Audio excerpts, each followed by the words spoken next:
السلام علیکم ورحمت الله تعالی وبرکاتہ. حامدا و مسلم وبعد. یو محترم رور پوښتنه کړې د چې یاره زمونږ په علاقه کې په جمعات کې چې کله اذان شروع شي نو بیا سپی چغې شروع کی نو بعضې ملګري وایي چې دا ښه کار نه کوي، دا سپی موږ وجنو. جناب محترم هم دقه مسله فتاوا محمودیه جلد 19 ما سره خو صفحه 270 ده او باب الانتفاع بالحيوانات هم دغه مسله په کې را نقل کړي د چې یاره د اذان په وخت کې د سپیانو چغې وهل دا څرنګه دي. هغه ډیر تفصیلی جواب کړي. تفصیلی جواب یې دا دی محترمه چې چون کې کله اذان کیږي دا د رسول الله صلی الله علیه وسلم حدیث دی.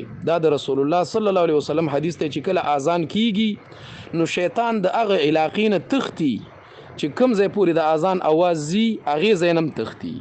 نو چې کله په محله کې خو شیطانان وي او چې کله دا شیطان تختی دغه وخت کې بیا د بيدی مافي هوام تی نزي او आवाज والا هوا چې هغه ته په پښتو کې تیز یا تیز وای دام تی نزي تیزونه تی رواني او شیطان منډي وي. نو چې کومه محله کې تاسو اوسېږئ هغه محله کې خو خامخا انسانان اوسېږي، انسانانو سره شیطانانی. نو چې کله اذان شروع شي نو دا شیطانان منډي وي او دا زناور دا شیطانان ویني. دا حدیث کې راځي. نو چې دا زناور کله دا سپی دا شیطانان ویني او دوی منډي وي او تیزونه اچي نو دی وخت دا سپی ویریږي چې قیامت شو کڅ چل شو.